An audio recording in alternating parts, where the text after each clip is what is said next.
¿Por qué queríamos ilustrar con este video?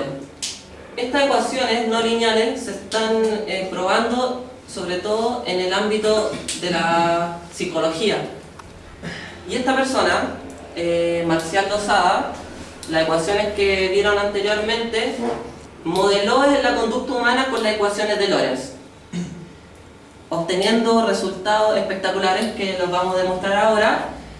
Y para darle paso a mi compañero, quiero terminar diciendo que en la clase de recursos humanos el profesor dijo algo como esto, que una de las ventajas competitivas que podía tener la carrera era el trabajo en equipo.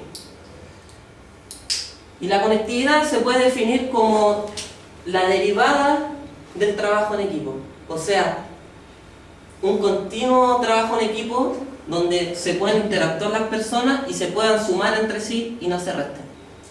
Claro, complementando lo que dice Jorge, Lozada ha recibido muchas críticas a lo largo del tiempo, ¿pero por qué? Debido a que a través del modelo de Lorenz, que sus ecuaciones decían o explicaba la atmósfera, cómo se mueven los vientos, etc., ¿ya? Él a raíz de eso lo llevó a las personas y a las organizaciones. Por lo tanto, él, como dice, fue desde el mundo de la física a las organizaciones. Él es psicólogo, es un psicólogo chileno que visitó las matemáticas. Por lo tanto, los físicos cuestionan mucho su teoría. Eso para explicar eso. ¿Pero qué es la conectividad?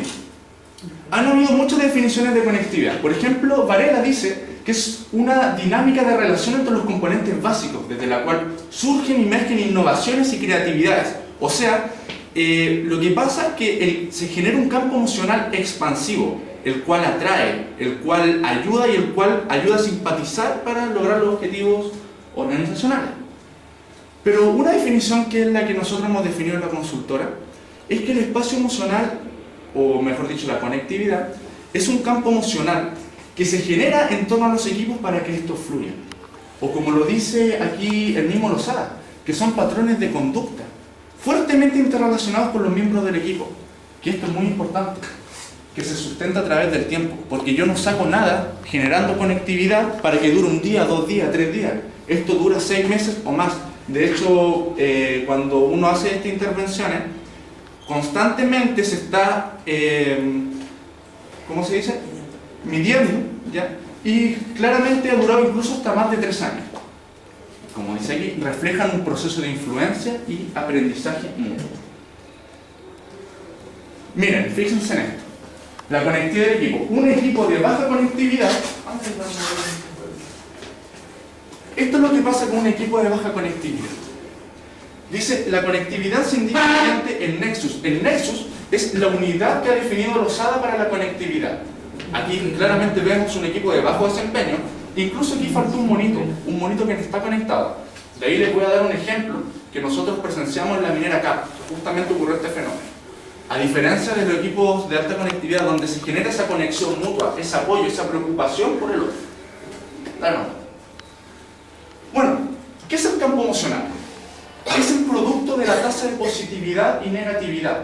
O sea, dependiendo del campo emocional que nosotros tengamos frente a las personas, nos va a ayudar a abrir o cerrar posibilidades. Por ejemplo, frente a un gerente. Depende cómo yo me pare con él, la disposición que yo tengo, la disposición que él tenga conmigo, que me va a ayudar a llevar un campo emocional expansivo para hacer negocios o restrictivo, para eso truncar. Y esto es muy importante. De hecho, el profe de Recursos Humanos, Ricardo Ceballos, pasó esto, obviamente con otro nombre.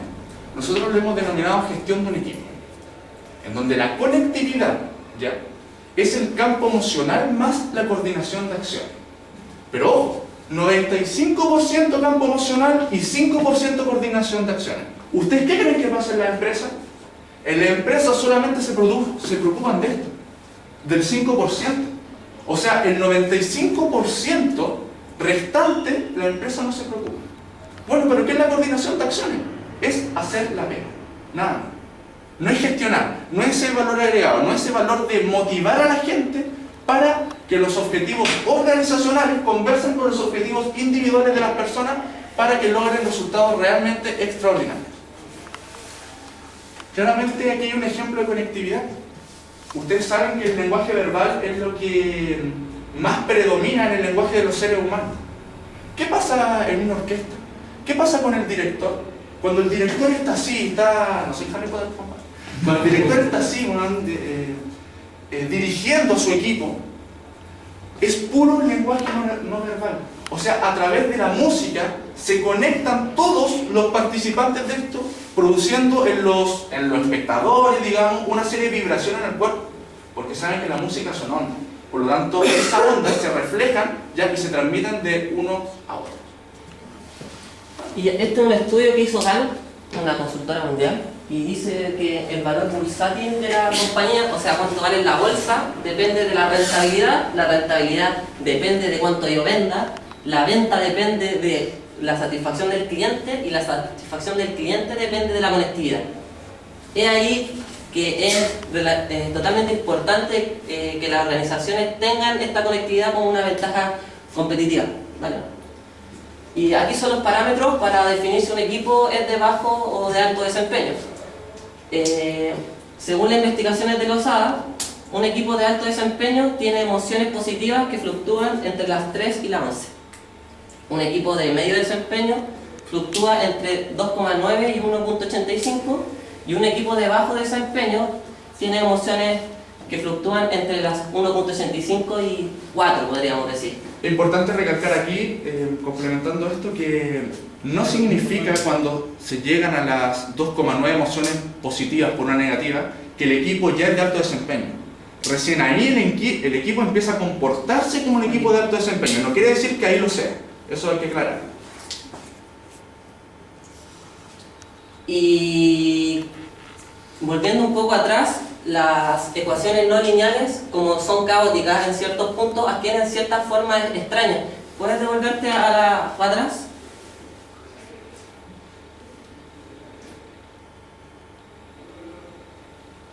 Dale más para atrás. Una más atrás. Otra más. Ahí. Estas son algunas ecuaciones diferenciales que son conocidas. Por ejemplo, la primera se llama dinámica de punto fijo, y son las personas que se cierran en su opinión y no dejan que otras personas opinen o ¿cuánto se llama? Se creen dueños de la verdad. Eso. Por ejemplo, cuando uno conversa y dice, no, tú no tenés la razón, no, tu punto de vista es malo. ¿No estamos hablando acá de cosas? ¿No? Si uno graficara esa conducta, es un punto fijo, porque se centra y no sale de ahí. Generalmente los equipos de bajo desempeño se encuentran ahí. A los equipos de bajo desempeño, que de ahí lo vamos a explicar más, les gusta más abogar que indagar. Cuando uno produce equilibrio, se forma como una especie de mariposa. Ahora dale para allá.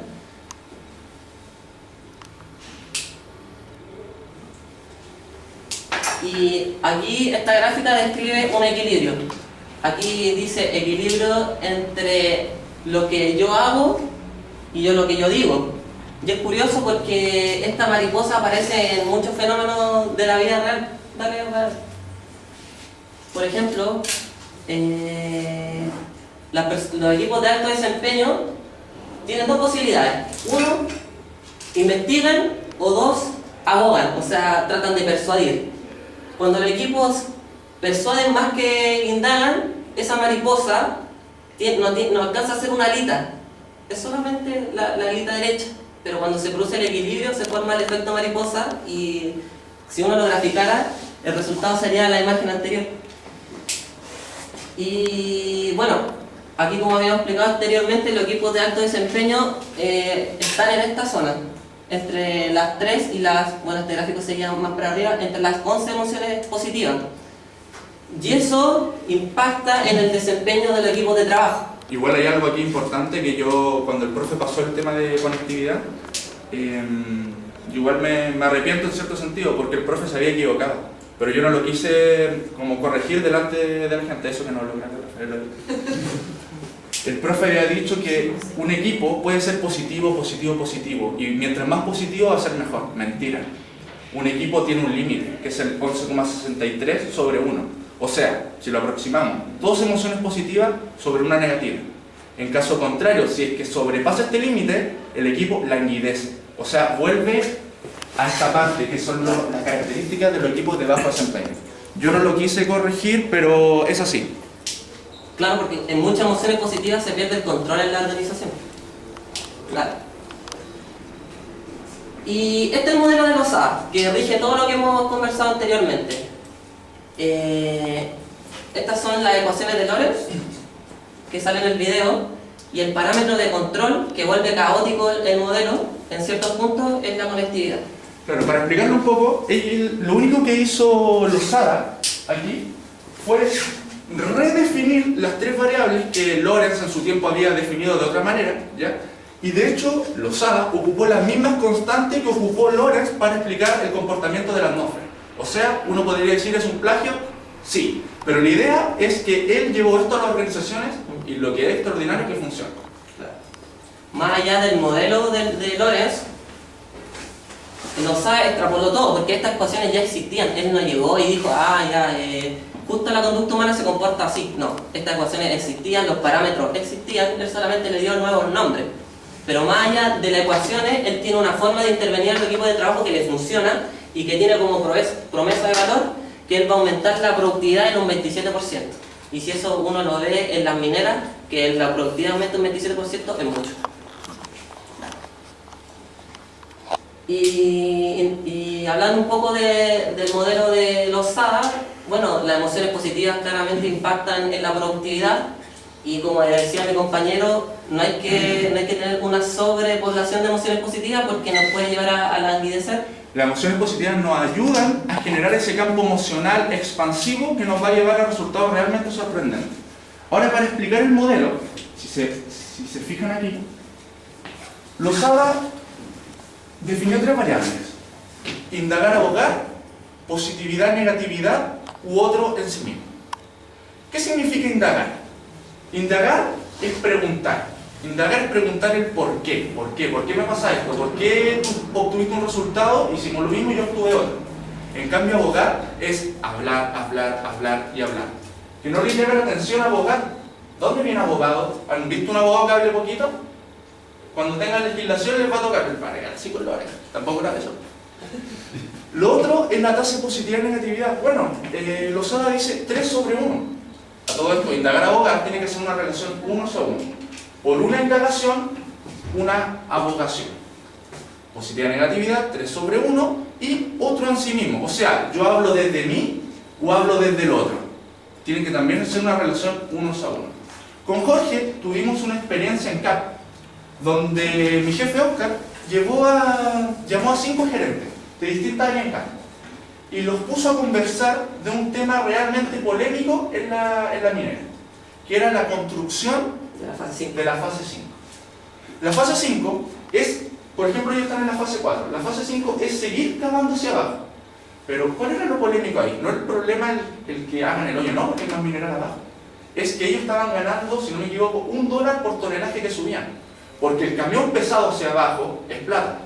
Hacia arriba, más plata todavía. Por lo tanto, la ganancia no era mucho. Entonces la pregunta era, ¿qué hacían? Por lo tanto, pusimos a estudiar este modelo cuando ellos conversaban. ¿Y se acuerdan del monito inicial donde estaban los monitos desconectados y conectados? Bueno, pasó justamente eso. La gente hablaba, pero cuando hablaba, abogaba, no indagaba. Y ellos nos preguntaban, oye, pero ya, pasó esto, pero ¿por qué está pasando esto? No estaban ni ahí. Ellos hablaban desde su posición. Lo otro, ellos hablaban desde, por ejemplo, mi departamento hizo esto. No, es que mi departamento hizo esto. O sea, hablaban desde el self, desde el yo. No hablaban desde el otro. O sea, oye, ¿por qué no está pasando esto? Hagamos algo. Por lo tanto, claramente se notó una desconexión. Y de hecho, hubo uno que ni siquiera habló, como que escuchaba. Por lo tanto, estaba totalmente desconectado. No era un equipo de alto desempeño. Y quedó totalmente demostrado en ese ejercicio que hicimos en CAP.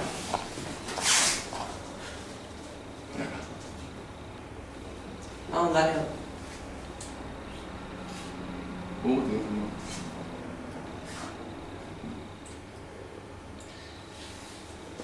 Y terminando el trabajo que hicimos en la consultora con este modelo de conectividad, llegamos a formar una plataforma web del modelo de conectividad Entonces nosotros íbamos a medir la conectividad del equipo en base a las variables que les mencionamos anteriormente, que era indagar, abogar, otro sí mismo y positivo o negativo.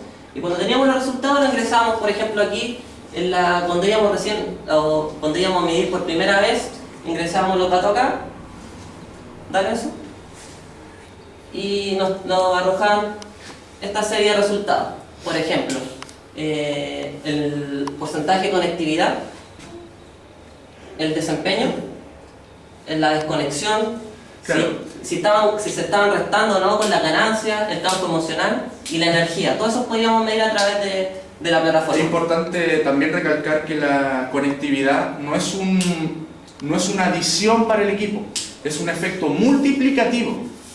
Por lo tanto, las ganancias son realmente fabulosas.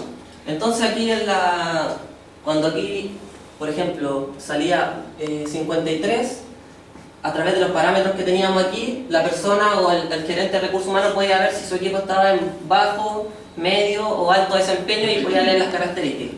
Esta es la primera imagen que le salía en la plataforma.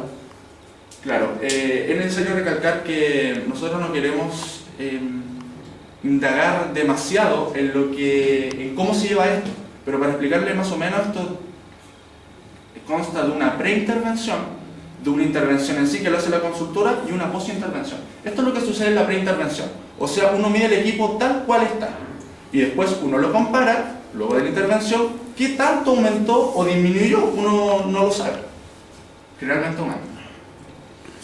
Y aquí cuando termina la intervención de la consultora se puede ver si hay o no un progreso.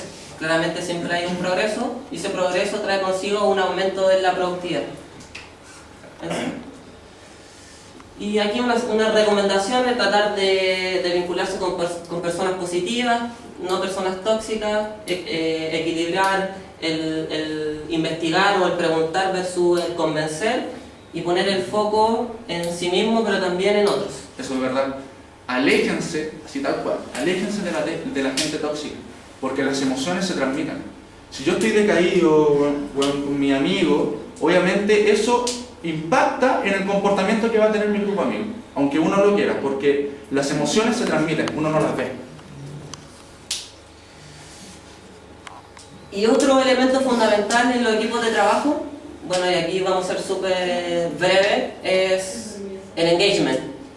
El engagement es un estado mental positivo y se caracteriza por el vigor, la dedicación y la absorción. Claro, ¿por qué estamos hablando del engagement? Que esto es súper breve. El engagement es un tipo de conectividad. Vean la conectividad como algo grupal, pero vean el engagement como individual. Entiéndalo como el involucramiento de hacer lo que yo hago por lo que lo hago y lo hago bien. Dale más atrás.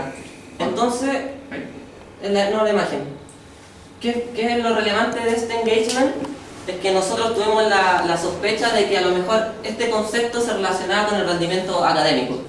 Entonces lo que hicimos fue hacer una herramienta que pudiera medir esto en los niños. Por ejemplo, fuimos a un liceo de alto riesgo en Santiago, el liceo A20, y nosotros medimos el engagement y lo comparamos con las notas. Claro, porque nosotros decíamos, bueno, si esto pasa en las organizaciones, si la gente está involucrada en lo que hace en la pega y obtiene mejores resultados, ¿qué pasa con los estudiantes? ¿Nosotros podemos formar estudiantes de alto rendimiento? Fue a raíz de eso que nació un concepto que nosotros hemos denominado conectividad en el aula. Que conectividad en el aula son dos energías que conviven para explicarlo. Una que viene de los profesores en cuanto a cómo enseñan, y la otra que viene de los alumnos en cuanto a cómo aprenden. Cuando esto se conecta, se va a producir la conectividad en el aula que nosotros hemos denominado. Y aquí vamos a compartir los resultados de la investigación. Todavía está en proceso, no ha terminado. Claro, vamos a ir a medida de Eduardo Labarra. Claro. Y la hipótesis era que a mayor era este engagement, que se compone de la motivación, de la dedicación y de la concentración, el rendimiento académico debería ser mayor. Entonces, el universo fueron 381 que se componían por estudiantes de primero y segundo medio. La herramienta de medición fue la UWES 17, adaptada para los liceos, y obtuvimos las notas a través de la base de datos que nos pasó el colegio. ¿Ya? ocupamos un nivel de confianza del 95% y la prueba de hipótesis que utilizamos fue correlación Rho de Spearman. Y como ustedes saben, la correlación va de menos 1 a 1 y en este caso tuvimos un Rho de 0,55. Entonces, como conclusión, obtuvimos que hubo una relación moderada, porque tampoco es tan fuerte, porque es 0,5, entre el engagement y el rendimiento académico. Claro, ¿cuál es la idea de esto? Nosotros no queremos generalizar el comportamiento de todos los colegios con un solo liceo en el cual hemos medido. Nosotros queremos hacerlo a nivel nacional. ¿Y por qué no impartir esto al gobierno? ¿Por qué no ponerlo también como una reforma educacional? ¿Qué pasa si nosotros motivamos y hacemos docentes capaces para motivar a sus estudiantes a obtener mejores resultados? Para allá va esta investigación. Y yo creo que va bien encaminada. Y esto está malo. Las dos últimas Claro. cosas. Cuando uno ocupa el Rho de Spearman, uno no puede sacar el R cuadrado porque estamos trabajando con datos ordinales. Entonces lo que nosotros hicimos fue utilizar, dale uno más para adelante, las ecuaciones estructurales. Y esto era nuevo para nosotros porque no teníamos cero idea y la información que hay en internet está toda en inglés y es súper escasa. Hay escasa pero no irrelevante información sobre esto. Claro. Y aparte que el algoritmo que hace el cálculo es carísimo, pero lo tenemos en el computador de Lenso y pudimos sacar ciertas conclusiones. Nosotros queríamos saber en qué porcentaje está impactando el engagement con el rendimiento académico. Y con las pruebas de hipótesis anteriores que hicimos con el Rho de Spearman no nos permitían tener esas conclusiones, pero el modelo de ecuaciones estructurales sí. Claro, este modelo lo que hace es me entrega diferentes pruebas de hipótesis, que son obviamente muy distintas a esto, que es muy lineal, digámoslo, las cuales nos sirven de comparación para saber si es que mi modelo es realmente válido o no. Ahí Jorge está dibujando el modelo. Ah, me equivoqué, este era un cuadrado.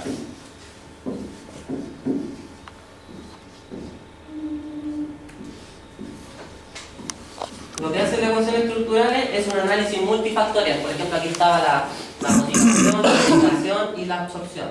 Entonces lo que hace, me hace correlaciones así. Este con este, después ese con ese con ese, este con ese, este con ese, este con ese, este con ese, y también puede ser así, así y así. Es súper complejo. Esperando que les haya gustado y se hayan nutrido de esta nueva forma de gestión, porque es lo que viene para los futuros ingenieros. Y esperando haber sido un aporte esta mañana. Muchas gracias.